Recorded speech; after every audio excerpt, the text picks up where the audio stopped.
Assalamualaikum warahmatullahi wabarakatuh. Let me introduce myself. My name is Dea Nur Anissa, grade 2B, Primary Madrasah Teacher Education Study Programs. The power of light in a peaceful and beautiful city called Yogyakarta. Mornings began with the sound of birds singing and the warm smell of food from small stall by the roadside. The air was cool, the sky was blue, and the people always smiled kindly. The city felt like a gentle hug. Everything moved slowly and peacefully. In the city, not only was the nature beautiful, but the people were also friendly and caring. If someone got lost, they would quickly be helped. If someone looked sad, others would try to make them smile. Children were taught from a young age to share, help their friends, and greet others politely. In a quiet corner of Yogyakarta live five special children named Raka, Mala, Gibran, Adara, and Irsyad. They were not siblings, but they had a bond stronger than blood. They were all abandoned by their parents as babies and later raised by a wizard named Mr. Fatir. The five of them grew up in Mr. Fatir's large, comfortable house, and each of them had a unique birthmark shaped like a different hijaiyah letter on their right arm. After 1 year, Mr. Fatir decided to move to Jakarta, a much bigger and busier city. He believed that in Jakarta, the children would have better education and stronger protection. Jakarta is louder and more crowded, said Mr. Fatir softly.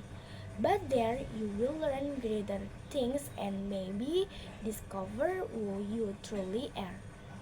So they left for Jakarta, a city filled with tall buildings, busy traffic, and lights at night. There the children grew up, went to school, played, and slowly realized that they had extraordinary powers not only because of their birthmarks, but because of their hearts full of love. Each birthmark held a secret power. Raka, with little lamp, could control fire, weather, and wind. Mala, with Alif, could her people hearts and see future. Gibran hit with Ha could hypnotize anyone who looked into his eyes. Adara with Dal could talk to animals and had a magic brickless that had been on the worst since the day she was found. A shot with the letter Ya could build amazing tools from raised light object. Their days were filled with joy and laughter until one night the wind stopped blowing and the sky turned dark. Covered in thick fog, Mr. Fatir sat quietly in the front yard, his face no longer calm. It's time, he whispered. Raka and the others looked at each other. They could feel something big coming. Mala, dreamer of a black shadow, Gibran could focus while studying. Adara heard birds whispering in fear. Irshad kept making protective equipment without knowing why. Something was going to happen, something that would test the power of their light. That night, lightning flashed across the sky. From behind the fog emerged a tall figure in a black robe. Half of his face was hidden behind a mask. His name was Maxim, the Prince of Darkness. I have come to reclaim the power that was once mine, he said in deep voice. Mr. Patir stood before the children trembling. Maxim used to be the guardian of light, he whispered, but he will fail because of his own greed. That is why he is now called the Prince of Evil. Raka stepped forward, her hands glowing, but Mala stopped her. Don't be reckless, he whispered. I see destruction if we fight no. Since that night, everything changed. Raka lost her powers. Mala felt pain every time she saw a dark vision. Gibran and Adara also lost their powers, and Irshad equipment exploded instead of fusion. Mr. Fatir told them, Maxim doesn't just want his power back, he wants to defeat you. The children began to argue. They blamed each other, and slowly chaos spread throughout Jakarta.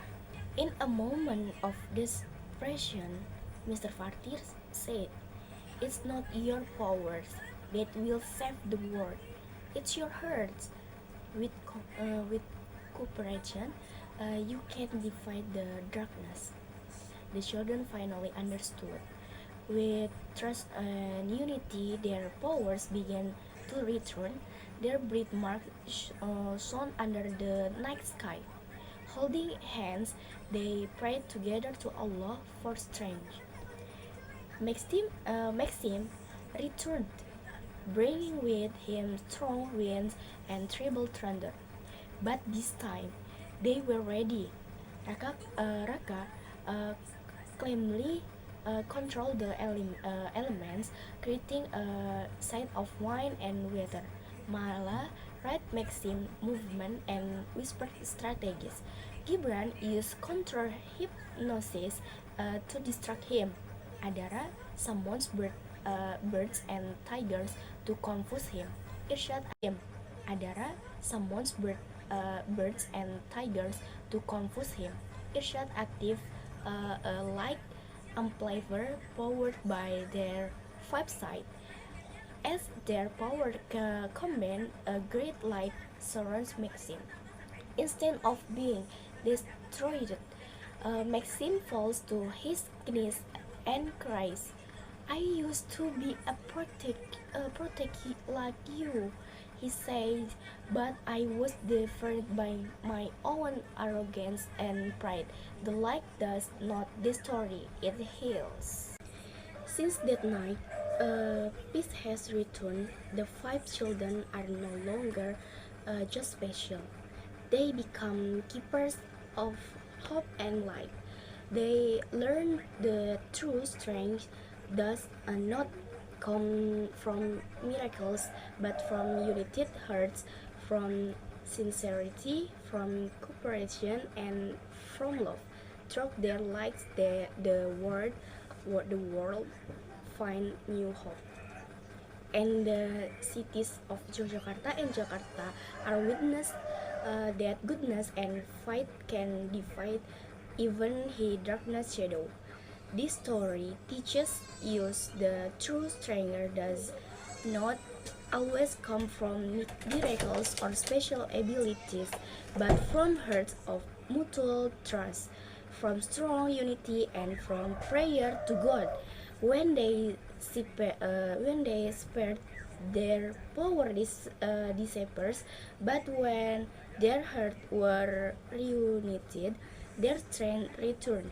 Here's the great lesson: love, comparison, and fight can heal wounds and even turn darkness into light. As Allah say in the Quran Surah As-Saff 4, in Bismillahirrahmanirrahim, Innallaha yuhibbul ladzina yuqatiluna fi sabilihi saffan ka'annahum bunyanum marsus.